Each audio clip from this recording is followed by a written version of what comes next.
Peach Pundit, the podcast, is a conversation filled with the personal opinions of the people who are participating. Any view or opinion expressed belongs only to the person who expressed it and not with anyone with whom that person is professionally affiliated.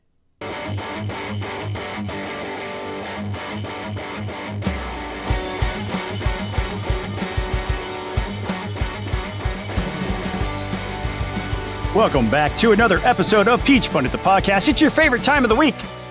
It's that 1 hour and plus minutes that you're driving around, or maybe you're walking your dog. You get to listen to the dulcet tones of my friend, Buzz Brockway. Scott, how you doing, man? I'm joyful. I am Scott Turner. That is Buzz Brockway. We are Peach Pundit, the podcast. We're glad you're here. Buzz is jet setting. He was down at the State Policy Network thing this year. I didn't get to go. You know, we're pinching our pennies over here at EVA, so I didn't get to go. But tell me about it. Was it the Nerd Fest I know and love? Yes. It's all right. So it's the State Policy Network, for those not familiar with it, annual meeting. 1,500 people there from every state in the country, state-based think tanks for the most part. Like us at Georgia Center for Opportunity, our pals at the Georgia Public Policy Foundation were representing Georgia strong. Kyle Wingfield was there, Kennedy Atkins, Chris Denson from their shop, and myself and my CEO, Randy Hicks, and Eric Cockling, our VP, one of our VPs, and Eric Randolph, our director of research, and really good time. I love these conferences, Scott. You remember this was true, like when we were legislators and we go to a legislative conference, you get kind of a pulse on what is happening in other states and what people are thinking about, what sort of stuff is going on across the country, and how people are in the conservative movement and the conservative think tank world are thinking about it. And no surprise. But I will say that people who think that conservatives have no heart, people who think that you have to, have switch parties to get a pulse in your veins for caring for other people, people who think that conservatives don't have any solutions for our modern times, that we're stuck in the past, and that we look down our noses on young people who struggle, that's baloney, because they're panel after panel on AI. How do we wrestle with AI? On housing. I attended a great conversation with some folks at AEI on housing and what the work they're doing on it. Mercatus has a paper on housing. AFP has a paper on housing. All these people. So the cost of living was fresh on everyone's lips. Flock cameras came up. Data centers. All of the hot issues that people are talking about right now. The things people actually care about. Yes, we're on the agenda, and great, smart folks across the states who are in their state capitals every day, working with legislators and policymakers, trying to get this stuff done. So it's a lot of fun.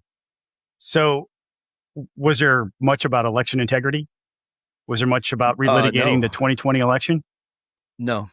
And why did you take a shot at Jeff Duncan just now? I did. Well, I love Jeff. You guys know I love Jeff. Stop. I'm the Dolly Parton of this podcast. I love everybody. But that line irked me. To my friend Jeff, that line irked me. That you have to switch parties in order to love your neighbor. That's just not true. It's baloney. Yeah, I picked up on it. I will. Now, all right. Before one thing, one of my friends from California had made these up, and for those of you on the audio version of it, it's a kind of a caricature of Gavin Newsom. They don't like Gavin Newsom out in California, especially conservatives. I'll tell you that. It's Butthead. Yeah, yes, it has kind of a Beavis and Butthead feel. He's wearing a little crown. His face is stretched out like Beavis's, and it says, "Don't Newsom America." And those were all over the place. And he had some T-shirts of this and stuff too. And so I thought that was hilarious. So he gave me one. So. It's a great. It is in the "I flopped with Colton" category of greatness when it comes to small stickers. Before we go any further, the whole South and the country on the whole and the world has been impacted by the death of Dolly Parton. We'd be remiss if we didn't just take a second to remember her much more than just a country music pop star, movie star, but also as a philanthropist who showed you don't have to be political in the entertainment world to be successful and to continue to help people, which is where her heart was. She was steadfastly non-political. That doesn't mean that she didn't have thoughts. She would say that. I have plenty of thoughts, but there were actually actual interviews. Lots of different interviews with her through the years have populated my timeline and feed. And the theme that just kept coming back is her charming way of just turning an interview around on whoever it was. Yes. I mean, starting in the 70s when she was sitting down with Barbara Walters, and Barbara Walters, paraphrasing, asked her, are they real? Yeah. And she said, and called her a hillbilly. And I mean, just insulting. I was shocked that Barbara Walters had a career after that. That was very insulting. Well, you got to also think in the 70s, that was normal to be able to talk to somebody like that. Being a member of the elite media, talking down to them like that was completely acceptable because it's just a hillbilly you're talking to. It's not anybody really big important. But her response was just so perfect. She said, well, I'll just put it this way. I tell people that if they weren't natural, I would be the type of person to go out and buy them.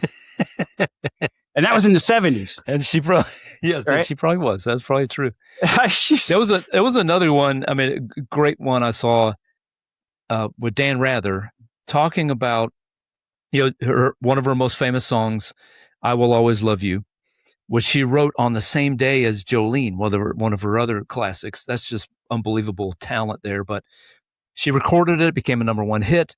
Lots of people wanted to sing it. Elvis wanted to sing it.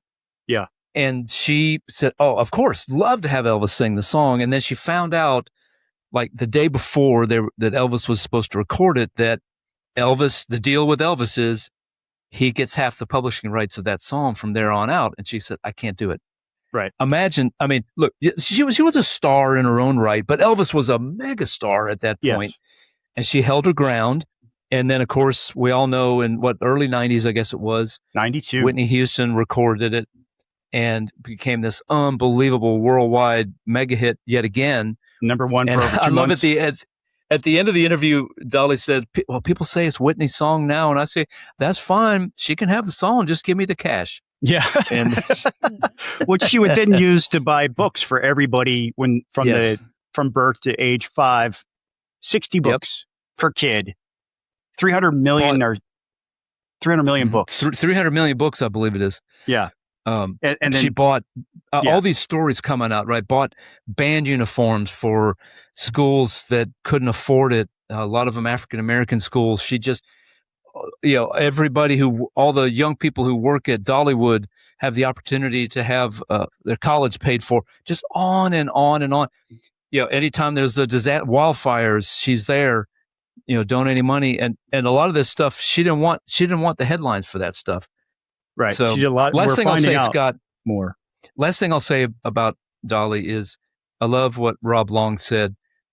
We can marvel. She unbelievable songwriting skills and singing talent and all that stuff that few of us have. But all of the things that people who are praising her for, we can all do. And Rob Long said that you can be a Dolly Parton in the way that she treated other people, in the way that she was generous to everybody, wasn't up there trashing people that she might not have agreed with. You saw none of that stuff other than loving her neighbor. I mean, that's why everybody loved Dolly, from the right and the left, all across the political spectrum. They loved her because of that. Yeah. So, and that's free. We can do that. And I think that's earned her a spot in the Mount Rushmore of just human beings. And she may have passed away, but she's certainly going to live forever. Yep. Peach Pundit has an anonymous Patreon who would like to invite you to learn more about the Alzheimer's Association. The Alzheimer's Association leads the way to end Alzheimer's and all other dementia by accelerating global research, driving risk reduction and early detection, and maximizing quality care and support. No one should fight Alzheimer's alone. With your help, no one will. Learn more on their website, alz.org.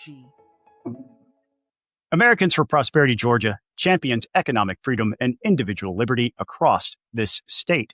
They advocate for lower taxes, less government spending, and regulatory reform, while mobilizing citizens to engage in the legislative process. Beyond just economic issues, AFP Georgia is committed to more choice in K-12 education for all students and removing government barriers in healthcare, like Certificate of Need. To learn more about our friends at Americans for Prosperity, head to their website at ga.americansforprosperity.org. We'd like to thank them, Tony West, and the crew, for being partner-level Patreons to the podcast. If you would like to be a Patreon to the podcast, starts at just $5. There was a video. I may or may not show it later in this podcast. For those of you who are watching on YouTube, that was in the Signal chat today featuring Buzz Brockway and Mike Collins that I made using AI. So you get access to that chat at just the $5 level. You got to have a couple things there, though. Just want to point out, you do have to be on the paid subscription tier, and you also have to have Signal on your phone to be in the chat. I can't do anything about that if you don't want to download Signal. We'll take your money anyway, but hopefully you'll join the community. It's been awesome in there. Pretty active today, too. Yes. Lots going on. And before we get into what's been going on, Buzz wants to add an addendum to our Natalie segment from last week. Yeah. As you all will remember, last week, Senator Jon Ossoff took a shot at a woman named Natalie. I don't even remember her last name. Natalie, Harp? what's her name? Yeah, Harp, something like that, who works for President Trump. I had not heard of her, okay? Some readers, listeners pointed out numerous articles that she's mentioned in going back several years. So I agreed that I would amend my remarks to say that apparently she is very famous and that I don't know her. And that's on me. I don't know her. But she's well known and therefore, she's out there. No. And awesome. No. But I do not.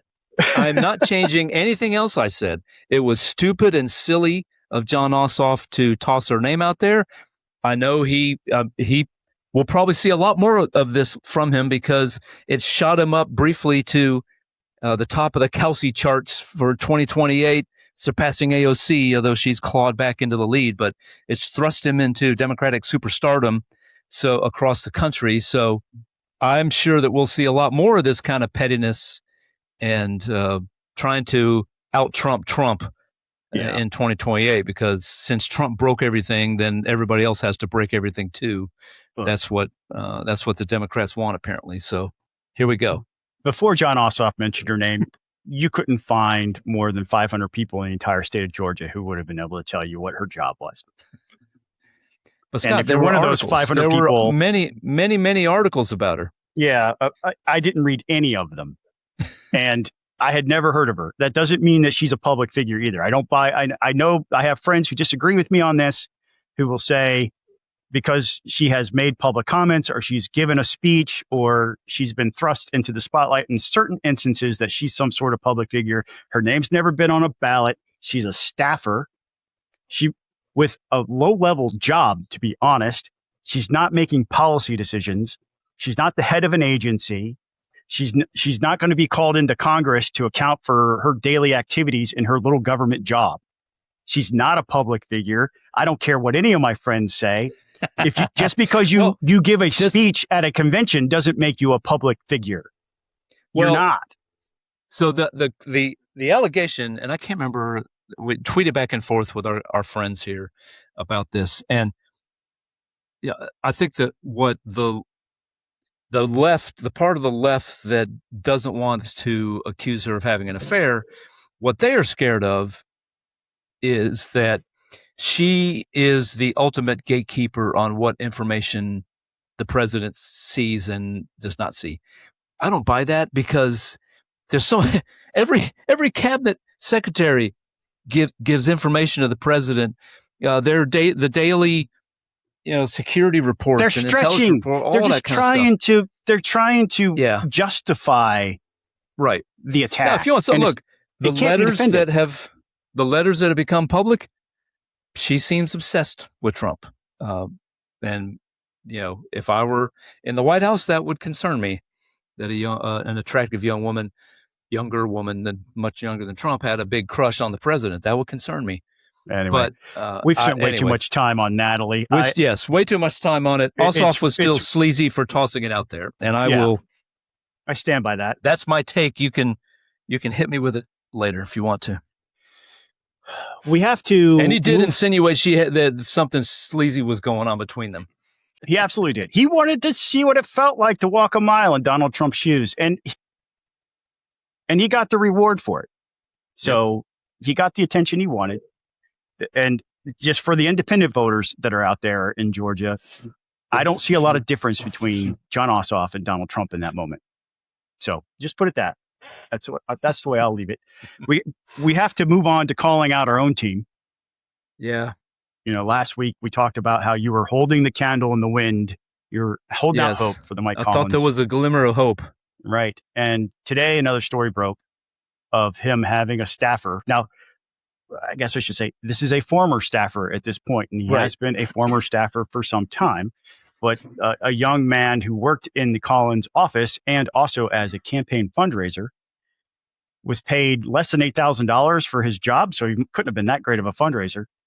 Got caught on Twitter making pro-Nazi, white nationalist, neo-Nazi comments and actually featured himself in a Ku Klux Klan costume and described himself as a twink. I don't know that word means what he thinks it means. But this is the latest. I'm scared to look in the Urban Dictionary to find out what that means. Yeah. We don't need you Googling that. Last time you started Googling these types of things, your wife wouldn't talk to me for a week or two. So yeah, and some listeners drove off into the ditch. Yeah, I don't want that to happen. We don't need a peach pundit insurance claim for somebody claiming. Do your own research on what a twink is. Yeah, I don't know particularly. Anyway, bottom line though, this adds another straw on this camel's back of the white nationalist narrative that has surrounded Mike Collins because of his son-in-law's social media presence and activities. Will Kramer had an interesting tweet. Will Kramer is an old time from the first edition of Peach Pundit. We used to blog on the blog. He wrote on Twitter, obviously Mike Collins isn't hiring random staffers, meaning he's not in charge of everybody comes in the door and gets hired. He has a chief of staff for that. And we also know that there have been problems with multiple chiefs of staff for Mike Collins. But Will goes on to write, but he hired someone who hired this guy. And Preston's social media has very publicly been this way for a long, long time. To see somebody like this guy get into a position where he could potentially become an embarrassment says a lot. And this has been the knock. It's not necessarily that Mike Collins has these feelings or these views, but there's so many people in his orbit that do, demonstrably so, that it is allowed for Ossoff to have this lane of attack and label him with the same brush that you can point to these other people who kind of wear it on their sleeve. Yeah. And look, we've talked previously on this podcast several times, actually, as stories like this have erupted out into the world here, like these young Republican chat groups where they're all joking around about in racist and anti-Semitic and white nationalist ways, and they all snicker among themselves and think it's hilarious, and they all and for a brief moment before he quit the Republican Party, Nick Fuentes was a thing. It's frustrating because it keeps popping up. And as you said, it just, how it hurts Mike Collins is it once again brings up the problem going back to when you started detailing Brandon Phillips involvement in Mike's Congressman Collins' campaign and office and so on and so forth. Should have known. And while, yes, it's true, I think Will is correct that Mike Collins is not hiring every single person that works in his office directly. Good grief, people. Where is this idea, Scott, anymore that when you are in a position of responsibility working for a member of the United States Congress, that you have to take extreme care to vet people who come into work in this office, because everything every one of those people do reflects upon the congressman. And that's what's happened here.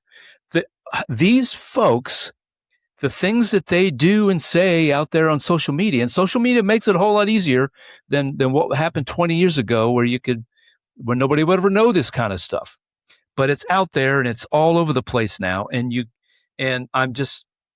I'm angry that young folks don't realize that going out there and doing this kind of stuff reflects poorly on Mike Collins and hurts him. It hurts Mike's chances in this race. And the same thing with, the same day, Patricia Murphy has another story about Mike Collins' son-in-law. And I know, I have a problem holding a father-in-law responsible for the actions of his son-in-law.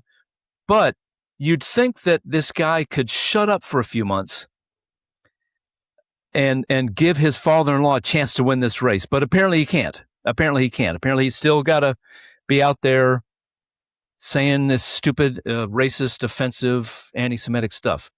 And it reflects upon, as you said, it gives Ossoff ammunition, and it reflects poorly on Mike Collins, who I think is a pretty good and decent guy.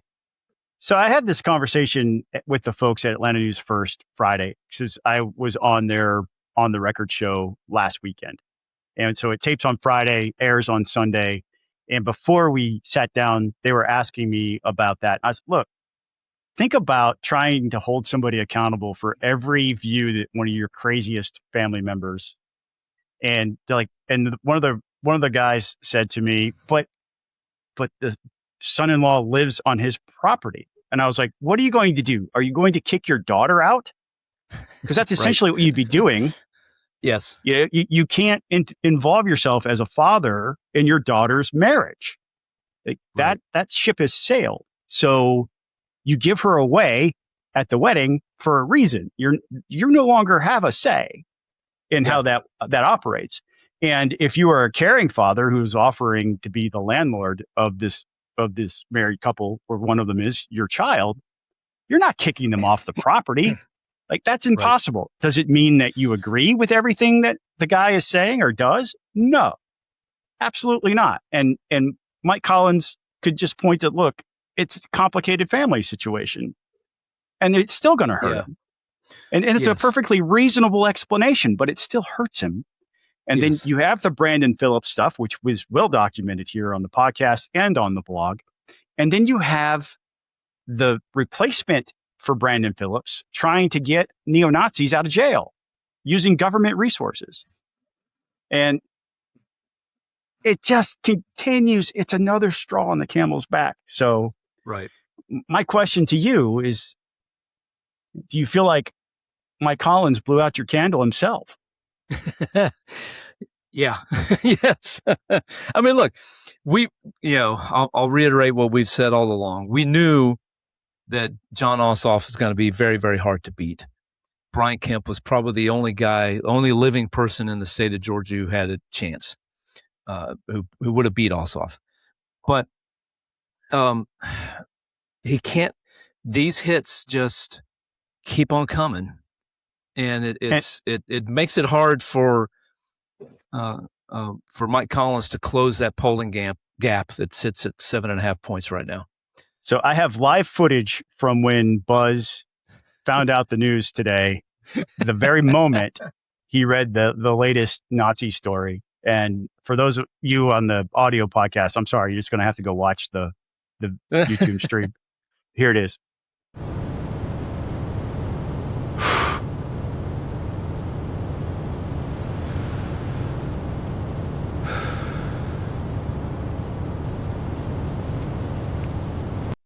It's for me. What does it for me is the complete local total look of devastation on your face as the Yes. candle gets blown out. Yeah. Because I want to beat I Ossoff. think right. And you're not going to have a chance for another Like I 7 said, years. I like Mike Collins. It's just been a tragically terrible candidate. This is where the media picks up their narrative that, oh, Georgia's turning blue. It's purple. It's turning blue. No, we run crappy candidates. We nominate crappy candidates, specifically for United States Senate. We haven't had a good candidate for United States Senate. All due respect to everybody who's run for U.S. Senate since Johnny Isaacson passed away. But Johnny Isaacson was the last good candidate. And I'm not saying I agree with everything Johnny Isaacson ever said. But let's turn our attention to how national issues are impacting us right here in Georgia. The headline is Georgia has beef with Trump. I don't know if you've heard this or not, but the president recently has declared that he's going to allow for the import of foreign beef, specifically from Argentina. Without a tariff. Without tariffs. Right. Yeah. I will tell you, I was in Argentina earlier this year, and the beef is amazing quality. I ate a lot of it while I was in Argentina. Yes. They're known for it. It's good stuff. It is not the Chinese stuff. It is high quality stuff, but it's not even whole beef or even hamburger. It's trimmings that would be used to augment ground beef here. So it's not even finished product. But Trump has said that he's going to allow it to come in and that he expects it to be sold at 25% below market rate. Now, the retail price for ground beef right now is close to $7 a pound. And this is, and if you're sitting there wondering, how does Scott know all this stuff? I used to sit on the House Agriculture Committee, and I got to learn a lot about these cycles and who to talk to when I have questions. And earlier this year, I was talking with a rancher buddy, or not a rancher, a farmer who has contacts in the ranching community here in Georgia. And he was explaining that, and I'll get to it in a second, because Tyler Harper had a pretty strong pushback where he has issued a statement where he basically has pointed out, you're not dealing with the real problems by importing beef. Mm-hmm. And you're kicking the ranchers in the shins by saying now they have to compete with this cheaper beef that's going to be flooding the market. It's supply side economics on display, essentially, where if you're increasing the supply, the prices should come down. But for the American rancher who's dealing with drought and disease and all the other issues, there's also additional costs in the inputs. And you end up with cows that take 2 years before they reach an age where they can have a calf of their own. And Tyler Harper, our agriculture commissioner, along with Tom McCall, who used to be the House Ag chairman, is now president of the Georgia Farm Bureau, have issued very strong statements opposing. I think more than a dozen Senate Republicans, United States Senate Republicans, have also come out and said this is a bad idea.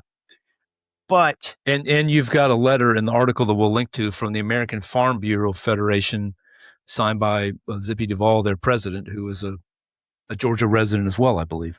Right. But I have to part company a little bit with Tyler Harper and my friend Tom McCall. And both of those guys I would call friends, especially Chairman McCall. I understand why cattlemen don't like this too. I'm completely sympathetic because of the fact that we're not addressing the issue. But it is also, don't you feel a little bit, Buzz, like the Trump administration is admitting defeat on tariffs? Oh, 100%. And yes, 100%. Because you're going to bring this in. Why is it 25% below quote unquote market? Because it doesn't have the tariff on it. Right. And that's the actual price of beef. As I think you're about to describe why American beef is higher. Right. Folks will understand. So this, it's about opportunity cost. So in this particular example, beef prices are really high. And Tyler Harper saying that higher price is incentivizing the farmer to keep their cows longer because they're going to get paid more. And that is helping them recover. But the evidence doesn't really back that up. And again, I love Tyler Harper. Voting, I would. He has my full endorsement. If he called me and asked me for a check, I'd write him one. It wouldn't be a big one, but I'd write him one. The way it works is the heifer gets to a certain age and they can be sold for beef at about a year old. They're not old enough to have a calf. So at $2,500 a head, the farmer is actually incentive to go ahead and sell that cow for the beef. Otherwise, they have to take the risk of that cow making it another year and surviving birth of a calf and becoming producing additional heads of cattle. And you have all the inputs. So you have veterinary care, you have food, space, and the return on your investment after that is less than if you just went ahead and sold it today. So the higher prices are actually, it's a spiral, a death spiral effect, if you will. The higher prices, they keep going up. We keep slaughtering our heifers at 1 year old, and it's not replenishing the herd. We're not increasing the supply. The supply of herd in the herd this year has gone down 1% from the beginning of the year because demand remains steady. Americans apparently will pay any price to get beef. And so that just continues, and there's no way to stop that unless you get the farmers some sort of incentive to keep those cows for more than a year. They're losing money. You're asking them to lose money because of the market forces that are at play. But the big part of that, again, are the tariffs on the inputs. We've talked about how fertilizer has a huge tariff on it now, foreign fertilizer, and how most of a lot of our fertilizer for farming was sourced internationally. Now farmers are taking it in the shins. They're paying that tax, and then they're passing it on to the consumers in the form of these higher beef prices. Because they have to. Because they have to. They can't absorb those costs. The tariffs are just way too high. And that's how tariffs work. And ultimately, this comes down to really crappy trade policies that adopted by the Trump administration. And instead of addressing the fuller picture, which would be really him admitting on a grand scale the failure of tariffs to actually protect the American consumer, not necessarily the producer in this case, but the consumers. It's been an epic failure. And that's why I wanted to highlight it, is how tariffs are impacting us here right now. He removes tariffs on one item. It's going to drop the price, at least for part of it, 25%. What does that tell you? We're getting ripped off. We want to talk about how other countries are ripping off America? Our own government's ripping us off. Yep.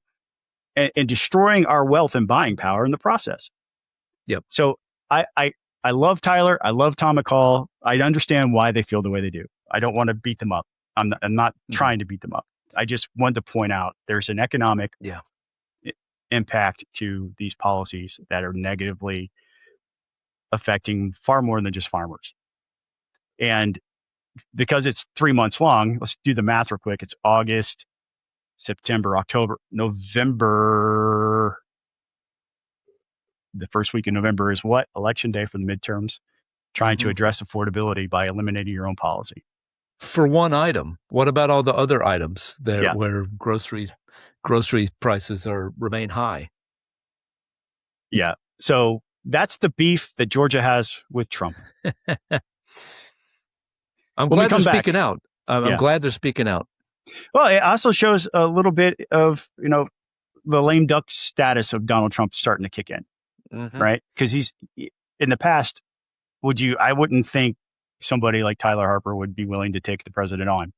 But Tyler Harper's going to be in office after Donald Trump's gone. He's going to have to answer to the impact of these policies. So he owes it to his constituents to speak up. Sure. It's his job as ag commissioner is to fight for the farmers and the ag sector in this state, including cattlemen. Right. When we get back, we're going to talk about the gopher. Golden Retriever Rescue of Atlanta, GRRA, is an all-volunteer, tax-deductible charitable organization. They are dedicated to providing veterinary care, comprehensive evaluation, and foster and adoptive homes to Golden and Labrador retrievers who are abandoned, mistreated, neglected, or left in shelters throughout Georgia. We encourage you to visit their website grra.com and help connect people and dogs that need each other in their lives. You truly can make this world a better place by helping find homes of gold for these golden-hearted pups. Thank you to Rob Lee and our friends at Lease Expedia for bringing us the message on how to get yourself a beautiful golden retriever dog. Thank you to all of our Patreons. If you want to be a Patreon, head on over to patreon.com/peachpundit. Like, subscribe, do all the things. We are rapidly out of patience with Burt Jones these days. I don't even want to talk about him anymore, but because he was in the news, we got to, because he is the gopher. He is the one who just pops his head up, looks around, gets whacked in the with a hammer and goes back in his hole. He needs to stay in his hole. That's the TLDR version of this segment is stay in your hole. A couple days ago, a story came out from a blog, I guess, called notice.org. It's a new news site. Right. They claimed that they had a source that said that when Burt Jones and Donald Trump were on the phone together, that the White House Donald Trump offered Burt Jones the opportunity to be the ambassador to Germany. Yeah, which somebody pointed out, I forget who, that's an oddly specific office to say, this is the one that we'd give you if he would just make nice with Rick Jackson. Well, I guess the AJC tracked down Burt and asked him, how'd that conversation go? And he said, no, that never happened. I never got the job offer. The article that Notice published stated that he turned it down flatly, saying it's easier said than done, or something along those lines.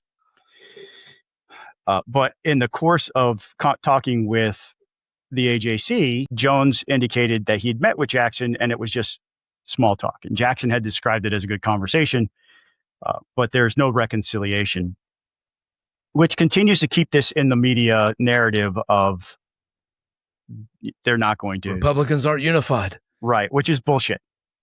There's one Republican who's not unified. Right. And he needs to grow up or go away. One of the two. It could be either. I don't care. But he needs to start acting like a grown man, because I'm going to start calling him Butthurt Jones instead of Burt Jones from now on. That's just the part of the podcast where I make Buzz chuckle and then remain silent. Yeah, I just think, Scott, I don't think this, at this point in time, the rest of the world has moved on. I suppose the lieutenant governor, the outgoing lieutenant governor, and some of his friends and are still angry about all this, but and I suppose they will be forever. Maybe. I don't care anymore. The amount of the impact this might have on the November election is approaching zero. Let me throw you a different wrinkle on this too. At this point in time, because Donald Trump's approval rating continues to tank with Georgia voters in large, and because Jackson is not the original handpicked guy by Donald Trump, having some distance between the two of them might actually be helpful as you try to get those swing voters. Mm-hmm. So it may actually be advantageous to Rick Jackson to keep him at a distance. He doesn't want to play nice. Doesn't matter to me at all. It gives me the opportunity to continue to say I'm the independent person. Yeah. You don't have to worry about me taking my marching orders. And I'm not willing to sell out my principles just to gain support of somebody who is in somebody else's pocket. Yep. Maybe those are too strong of words. Let me know in the comments. Keeping along the lines of Jackson and the governor's race, we had this sort of viral moment of Keisha Lance Bottoms confronting Rick Jackson at an event where they both were, and there were cameras rolling, where she said, I'm free game, but keep my husband and my family out of the campaign. You want to get us up to speed on what she was talking about? Yeah, so it's the ads that Rick Jackson's been running, taken from news reports at the time that happened at the time that the former mayor purchased Super Bowl tickets for her husband on City of Atlanta purchasing cards, credit cards, right? Now she claims she paid it back, yada yada yada, but that's not the point. The point is she used it. She should use her own credit card for those sorts of things. The taxpayers of Atlanta shouldn't, even for a few minutes or a few days or a few hours or months or ever how long it was before she paid it back, have to float that money out there to send her husband to the Super Bowl. That's not an attack on her husband. Right. Okay. That's an attack on her and the way she operated her office. And that was the first shot as the Jackson team is laying out this attack on the former mayor, that this is how she ran her office. And there's a bunch of other stuff. There's the limousines, incredible expenses for her to ride around in limousines. There's the gigantic, $40,000 or some odd amount of dollars for glossy photos so that she could gear up for a re-election campaign that never happened. It's a pattern. And so I thought, I had a person tell me, they thought that this was a tremendous moment where the former mayor looked like a governor and Rick Jackson looked weak. I didn't see that at all, Scott. I'm sorry. I did not see that at all. I saw it as, first of all, her trying to create a viral moment to act like she's really tough and strong and create a girl boss moment. I thought it fell flat on her part because it keeps the story alive that she used the card to buy her husband these tickets. So that was me. Yeah. Others may have other interpretations, but that's what I came out of it. And Rich Jackson has not stopped using that. I got a piece of mail just the other day about it. So, yeah, I think the nature of her posting it on Twitter and the replies to her on Twitter kind of tell the story on how it landed, because she got eaten alive in her own comments. We talked last week about you getting ratioed. She got ratioed hard. And all the comments were, why did you use the card that way? Or, why are you corrupt? And so at least the Twitterverse, who are probably all terminally online people living in their basements, they were not sold that she was acting like a governor or a girl boss.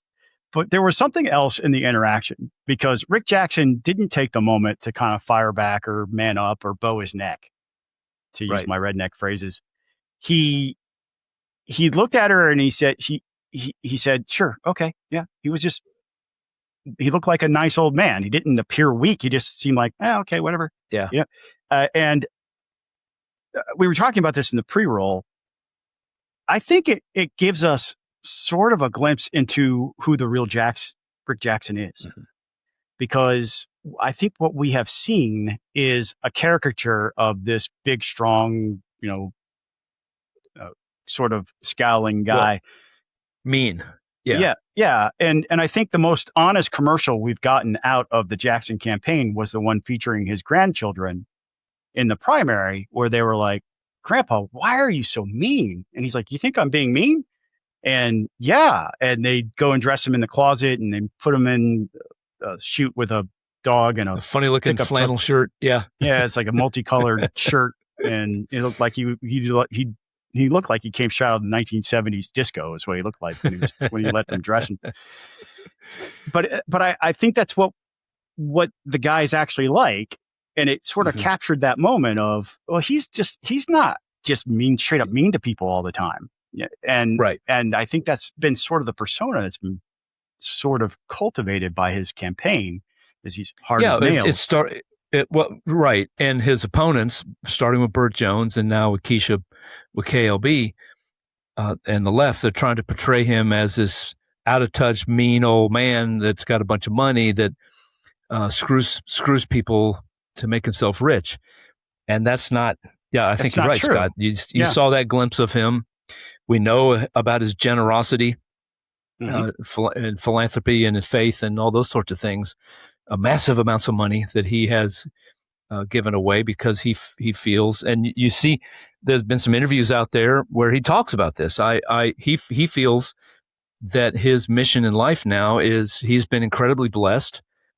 His family is incredibly blessed, and his job as a Christian man is to give it away, and that's what he's doing. And running for governor is part of that, not part of that service, to take the resources that he's been blessed with to turn it into doing something good for the people of Georgia. And that's the tone of, he's pivoted immediately. He's talking all the time about opportunity, about lifting people up, about fixing. He had a great article with our pal, co-authored with our pal Mike Dudgeon, about foster care and his desire to, if he's elected governor, to dig in and work on that and make it work right for the kids. So, I think I think you're right, Scott. You caught a glimpse of that in real life that wasn't scripted, at least not on his part. It was scripted on KLB's part, but not his part. Right. You saw a glimpse of the real man. Right. Keeping with Jackson for just another minute, because he did make news for a different reason. He was caught on secret recording. This is, Yes. I think, the faux pas of a first-time candidate, where you're in the crowd and people are talking to you and you think you're having a private one-to-one moment. You'd never have a private one-to-one moment at a campaign event if you're running for statewide office. Never. Maybe if you're at a lower level office, maybe. But somebody was secretly recording him asking about whether or not the Democrats are going to steal the election. And his response to that person was, we could send the National Guard in. Brian Kemp might send the National Guard in.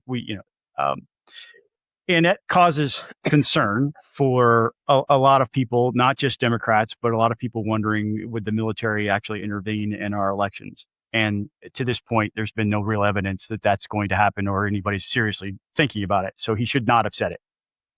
Yeah. He had no business saying it. He shouldn't have said it.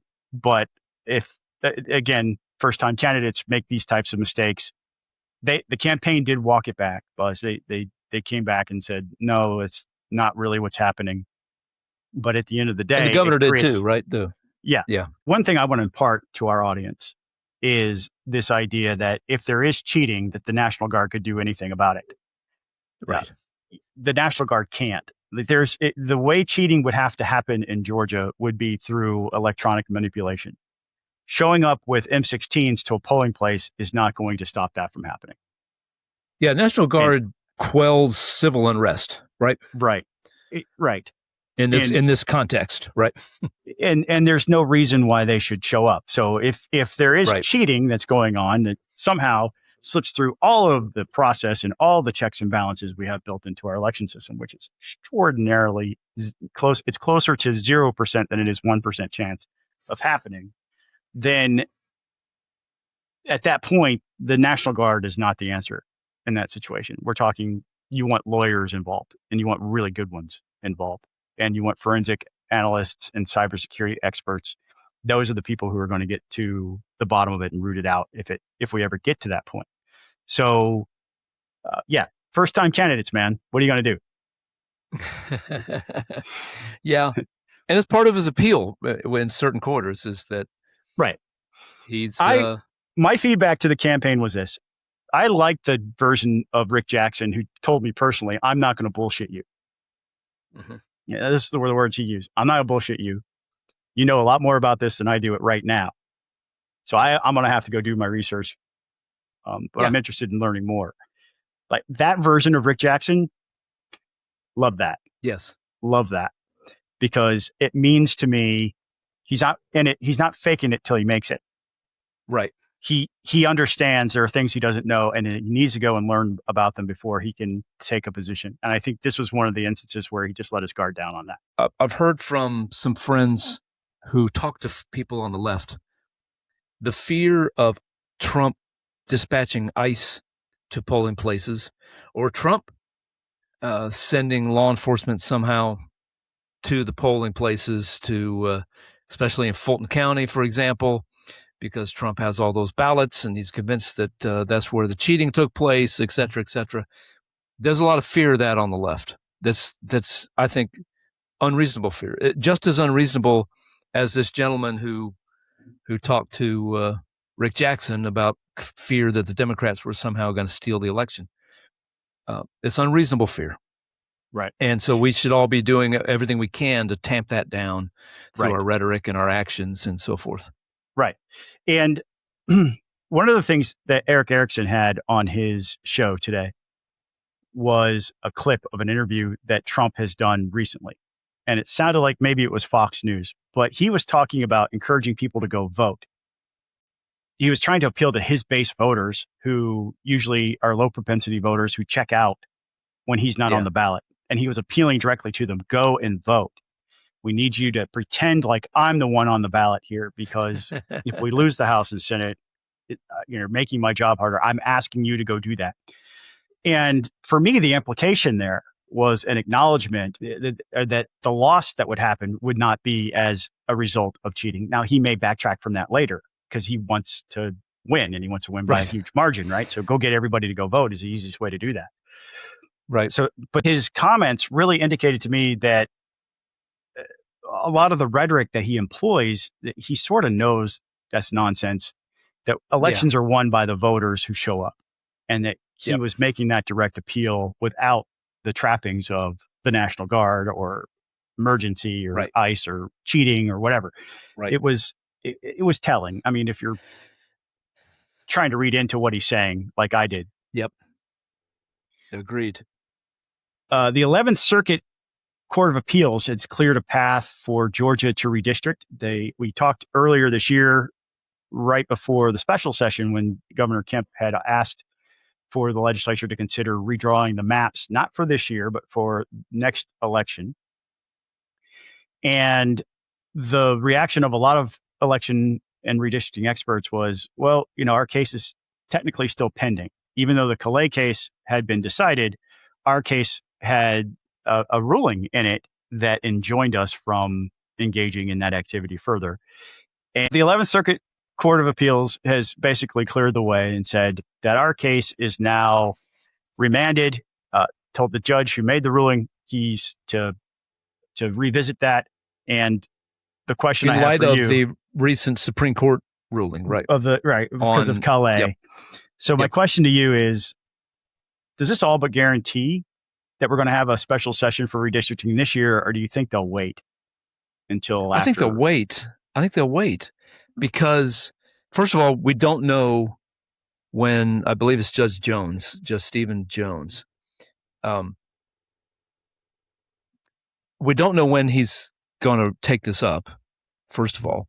So the matter's not quite resolved. It's remanded back to the court for instructing Judge Jones to relook at the case in light of the Calais Supreme Court ruling, right? So we don't know what he's going to say.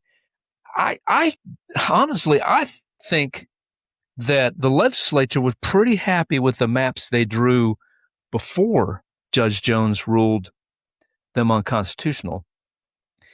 To me, the simple thing, if you want to redistrict, you go back to that, because they draw these things with the idea of how can we maintain control in the Congress and in the House and Senate seats through the next redistricting.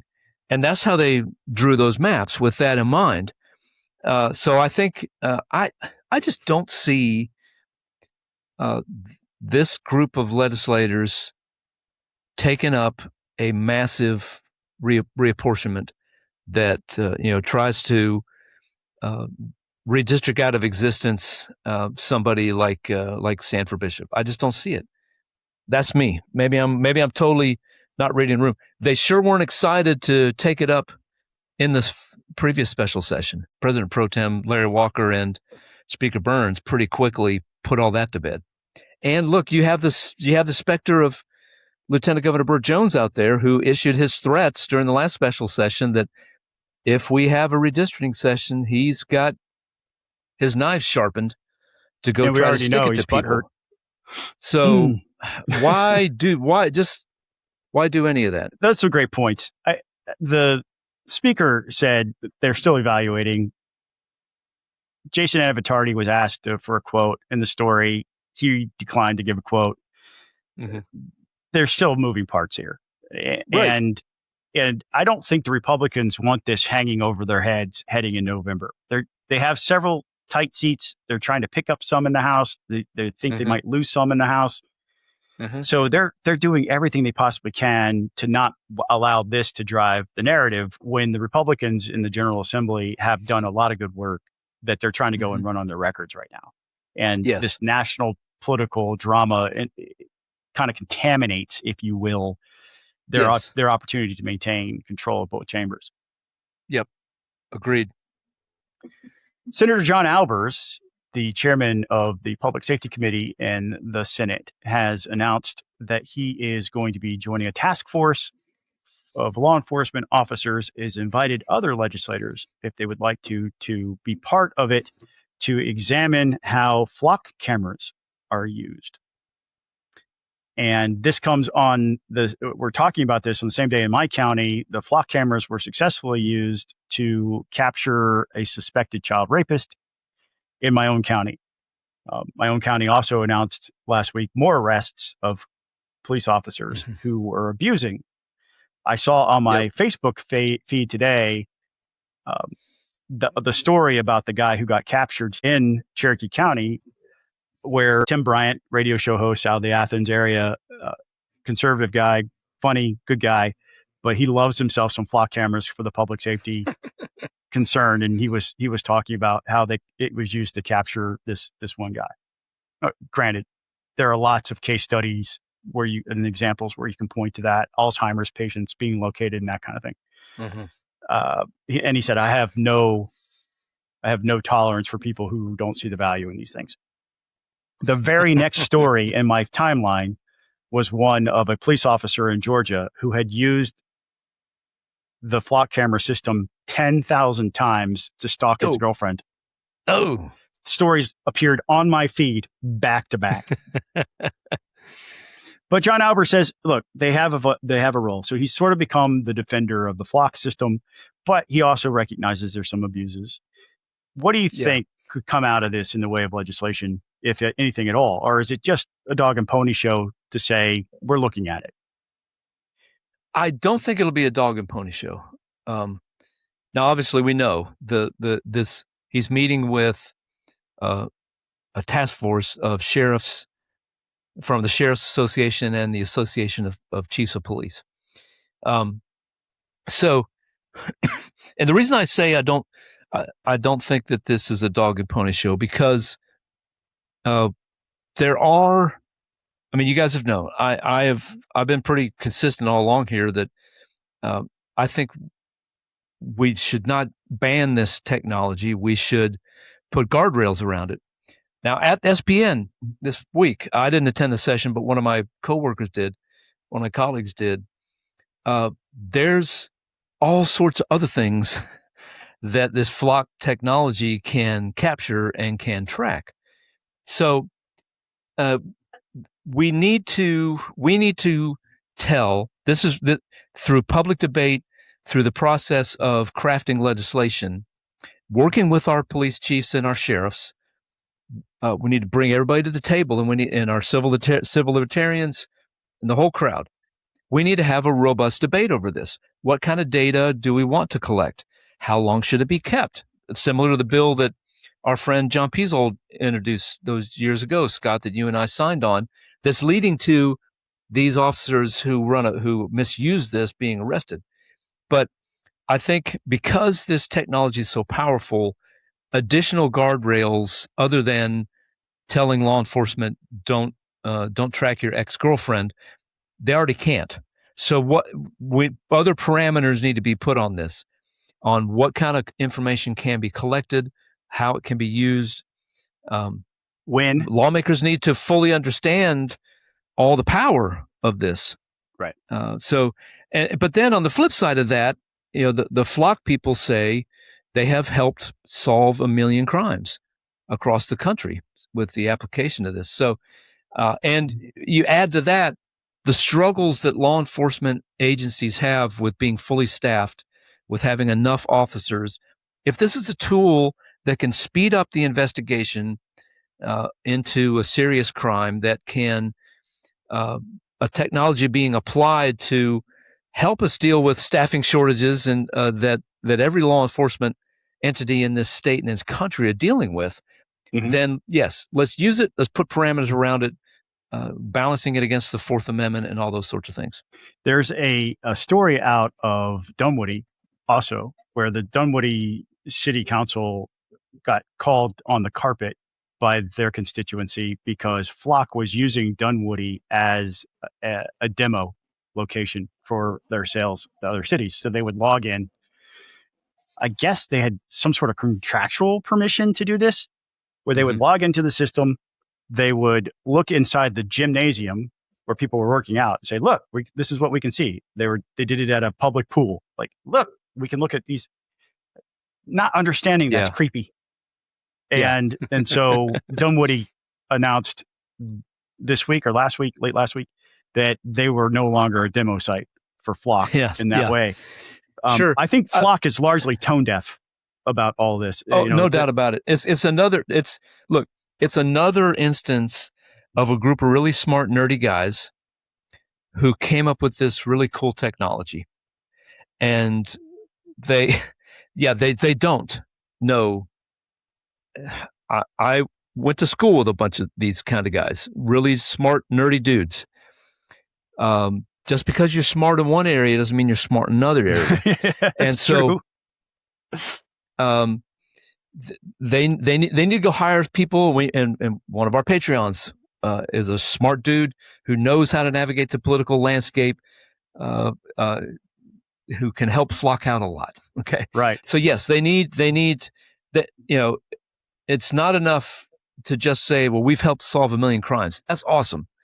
That's not enough, because you need to say we can do that while protecting the civil liberties of American citizens. Right. We don't have to choose liberty versus peace and tranquility. We can have both. I don't. And as Thomas Sowell always said, right? I say this all the time. There are no policy solutions, only trade-offs. So we have to debate that. What are the trade-offs here? Right. I don't think that Senator Albers watches or listens to the podcast. I'm going to text him to let him know that we talked about him tonight, because I do have a recommendation for him. And that is in the public reports, and I watched a little of his press conference, but in the public reports, it's all law enforcement based. He needs to bring other voices to that table. Yeah, that's great. He needs to have, the liberty-minded folks, whoever he decides, or whoever wants to volunteer for that. I would be happy to give him feedback on the balance and because I was really proud of that bill that we passed back in 2018 that John Piesel carried, that you and I were both co-sponsors on. And that's the bill that's being used today to arrest these people. Yes. And the fact that it all started sort of like as an avalanche this year, like Cherokee County was the first. Was Cherokee County the only one doing the audits? And because they're finding older cases now, like how often were the audits happening? The law isn't exactly clear. The way we wrote it wasn't exactly clear how often. And so we can clean that up. And there are other aspects of this. And you don't need to take a necessarily adversarial relationship with the law enforcement community on this. I recognize that my position of Fourth Amendment extremism is not going to win the day here. I recognize that.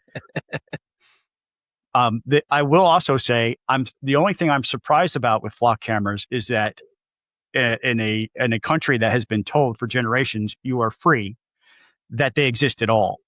That that there is not widespread vandalism. I'm not advocating for that.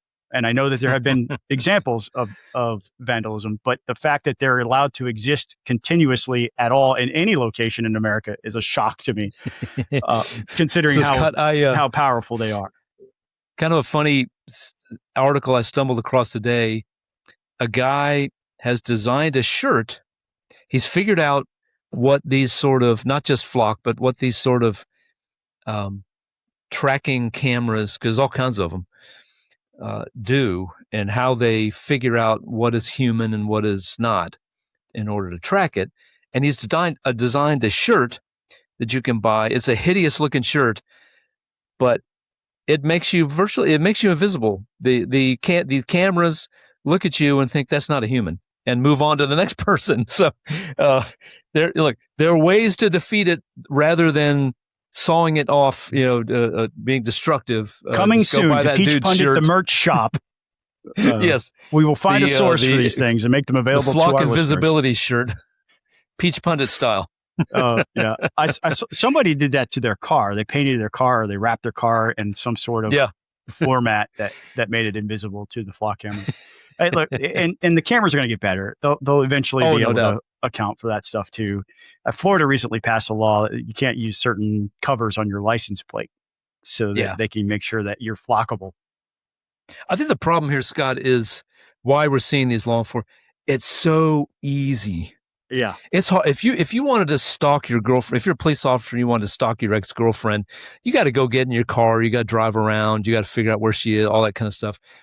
It's all right there on the screen, and it's a temptation that obviously some guys just have a hard time resisting. And it goes to this, like the vast majority of law enforcement officers would never even dream of abusing a system. And it's right. Yes, these arrests are shocking. It's still a tiny, tiny number of law enforcement officials in the state of Georgia. Right. Tricia Pridemore, or shall I say Paymore, has decided to resign early. This time next week, she's on the PSC no more. No longer a member of the Public Service Commission, opening her seat. Now, she had decided she was not going to run for re-election. She probably would have lost her primary challenge if she had. She ran for Congress instead and did not make a runoff. And is just a delightful human being to be around all the time. Like, she's just so sweet and kind and gentle. And but anyway, she's decided she's resigning. That opens up the seat, and the governor tapped former Public Service Commissioner Stan Wise to be on the Public Service Commission for the rest of her term. And that begs the question: was it a wise decision of Brian Kemp to appoint Stan Wise? Clearly, he is. Yeah, dad joke time. Clearly, he's knowledgeable. He's experienced. He understands the issues and would be able to walk into the job on day one. But politically speaking, that's a contested race that's not guaranteed to go Republican. Mm-hmm. So if he had appointed the Republican nominee for that seat instead, it may have given them the I next to their name on the November ballot. So was this a good decision, in your opinion? Well, Scott, what I'd be interested in, the first thing that popped in my mind when I read this was, I thought, I wonder why he didn't just appoint, is that the Josh Tolbert race or the other one? Anyway, why didn't he just appoint the Republican nominee? And what came to my mind, and I could be totally off base here, we've got a lot of heat and anger around data centers. Public Service Commission is right in the thick of that. We've got they've taken a lot of hits about rising energy rates, et cetera, et cetera. I wonder if it's just, the governor maybe in some conversation with some people over there at the PSC, there might be some votes looming that, prior to the November election, I know we're down to 60 something days, but maybe you just, as a candidate for office, you just don't want to be there having to cast some votes that might make some people mad. So that's, I don't know, I could be way off base, but that's just the thought that popped in my mind. Or that maybe you wouldn't agree with the governor on this stance, because the governor has come out very forcefully saying, while other places are avoiding data centers, Georgia's not. We should open the doors here. That's not to say that he has adopted a Wild Wild West mentality around it. There are still valid concerns. And I think if you talk to Brian Kemp, he'd be like, every community needs to be assured before they accept one of these projects in their community that their concerns are being addressed. And there are ways to address those concerns, whether it's the water, the power. There's all kinds of different ways. The technology of data centers continues to evolve and get better, just like every other technology that we have at our disposal. But Keisha Lance Bottoms has offered a different approach, and she has basically called for a complete and total moratorium statewide on them. Brian Kemp called that insane. And when they the media asked Keisha Lance Bottoms, what is your reaction to Brian Kemp saying that your proposal is insane? She said, well, he's doubling down on bad ideas. And this is not the first time she's used that phrase to describe Brian Kemp. The one that I remembered immediately was her using the double down phrase on SB 202, specifically because we had lost an all-star game. And her comment on 2 different media reports I remember from the time was something along the lines of most governors, when they're threatened with a boycott or losing an event like the all-star game, would not double down on a bad idea. And he's chosen to double down on a bad idea. Now, you had said in the pre-roll that she'd also said that about COVID. Maybe not that exact phrase, but that was her attitude about COVID was right. You I know more than you. You're yes. And the problem We're that keeping she stuff has shut down in Atlanta. Right. The problem that we have, that she has, is that we remember that she was wrong and Brian Kemp was right. All those instances that she accuses him of doubling down on bad ideas, those were not bad ideas. And he was standing up to people like her and her record of failure over and over again, saying, no, this is the direction I want to lead Georgia. This is the direction that will lead us to better prosperity and better outcomes. And she's fought him on it the whole time. And he's been right the whole time, over and over again. Yep. So I think the governor has earned, after 7 3/4 years in office, the right to have the benefit of the doubt. Right. And if he's not, he has nothing to gain from any of this. He doesn't have to be on the ballot anymore. So his objective at this point is to secure a brighter future for Georgia so that his own legacy is secure. He's not going to do anything. It's going to damage his legacy and the record of accomplishment that he has. And look, a moratorium is an insane idea. Kathy Hochul, the governor of New York, has done it. Sadly, it's not quite a moratorium, but I think Governor of Texas has issued, all right, here's a bunch of things that more or less put a heavy burden on data centers. It's saying, a couple of things. We don't trust local governments to make the best decisions for their community. That's what you're saying when you say, and you're saying Atlanta knows best. The state, quite frankly, has a small role. We don't get involved in zoning issues. The state of Georgia, the legislature does not get involved in zoning issues. The state of Georgia does not set the power rates in the state of Georgia. We have a public service commission for that. The legislature doesn't set it. Right.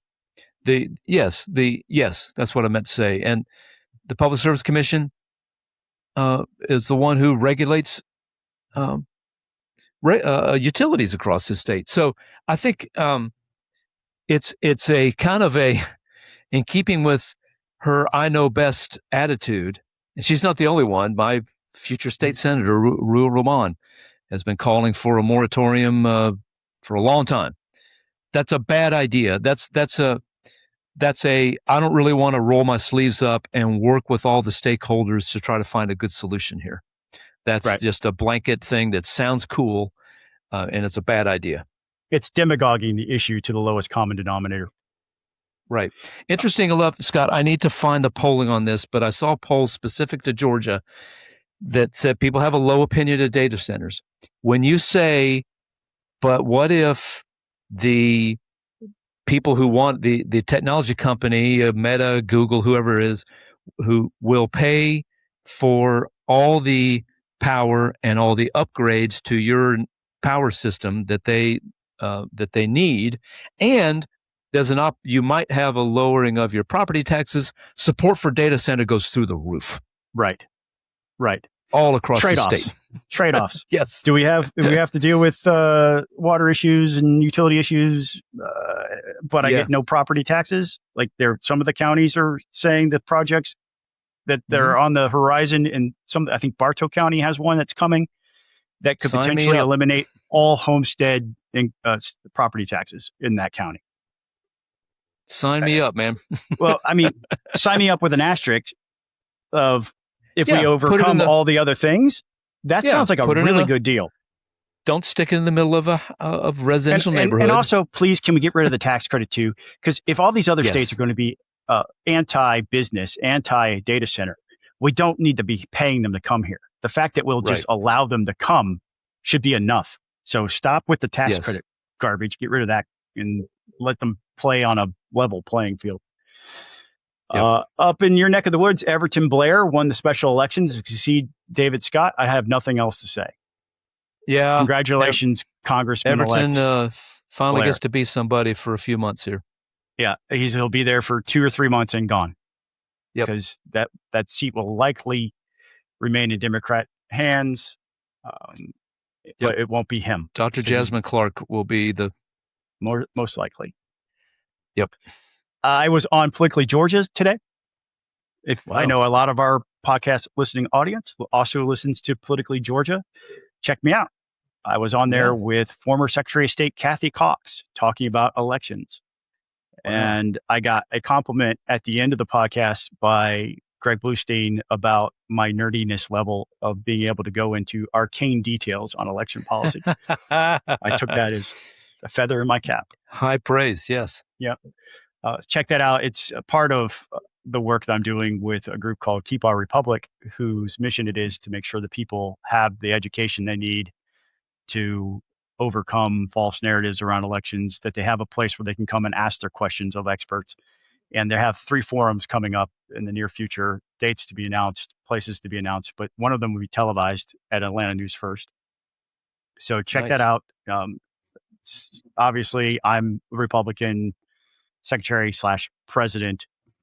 Kathy Cox is a Democrat, and I think that added something to the conversation. The fact that we have different political perspectives, but we're talking about the same thing, and there's a lot of ground to agree. So hopefully that could be a model for some of our legislators when they're talking about elections. Hint, hint. Shout out to James Hall. Yeah.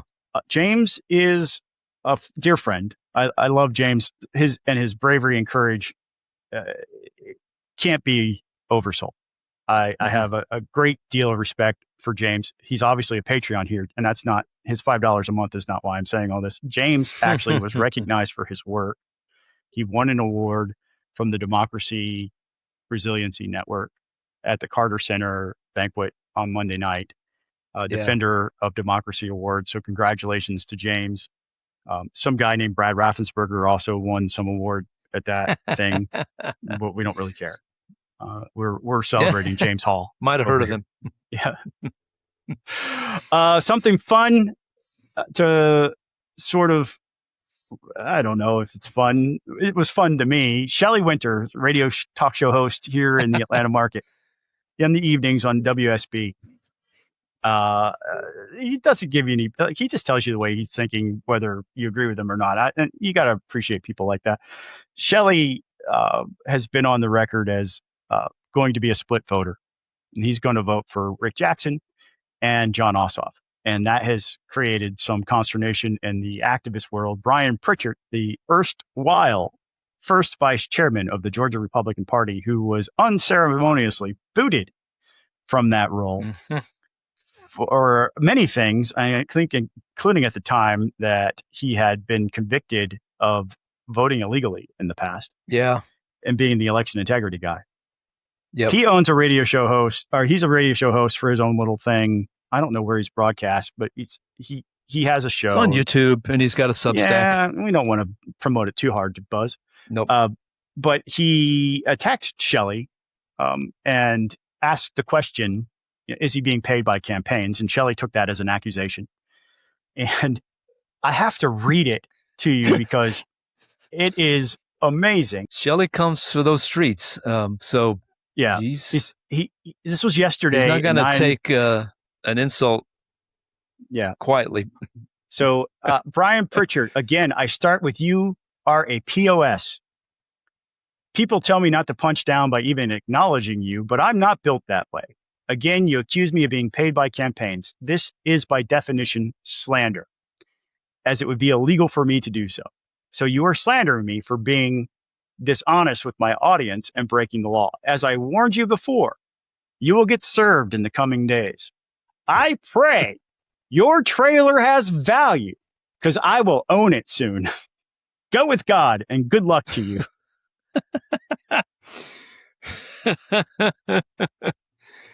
Oh my goodness. And then they get into it. You can go find that thread at Shelley Winter's radio show Facebook page. It is delicious. Keep going, Shelley. Keep going. You do you. I'm not voting for Jon Ossoff, and I think you're crazy for doing so, just for the record. Buzz, it's 0 week. Yes. Who College football, man. Yeah. I think we're playing University of Sickos, New Mexico. The sickos of college football are super excited. This baseball season has been a complete disaster for me. College football season cannot get here fast enough. Cannot get here fast enough. Well, if you've got ESPN Plus, Scott, you can watch games starting tonight, Thursday night here. You got some great ones, man. Mercyhurst That's at the show, Youngstown folks. State. We'll see you later. Gardner-Webb at Austin P, man. Come on. Oh, West Georgia, our pals of West Georgia are taking on Chattanooga tonight. Yeah, there's just something better about America when it's college football season. Can we all agree on that? It's just better. Except for Lane Kiffin and LSU. They've made themselves the enemy of all that is good and decent in this country. But the drama of that by itself is something worth being entertained by, at the very least. Apparently Lane is going to be in the new Dr. Pepper, those Fansville commercials. Oh, yeah? Yeah, getting pulled over. For stealing all of Ole Miss's money? Yeah. I think it's called a lane, kind of called a lane violation. You've been listening to Peach Punt, the podcast. I'm going to take one little professional perk of having my own podcast here and point out that I have been writing songs for a while, and through the power of generative AI, and I can actually listen to them now.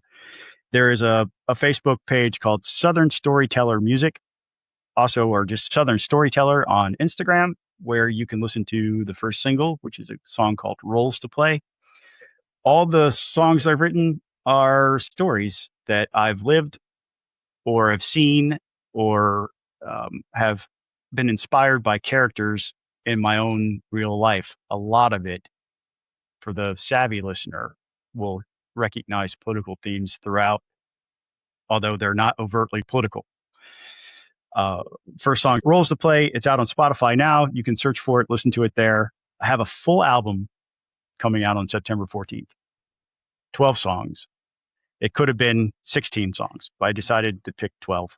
And I hope you will enjoy them. I do. It's been a fun little hobby for me to be able to express myself creatively like that.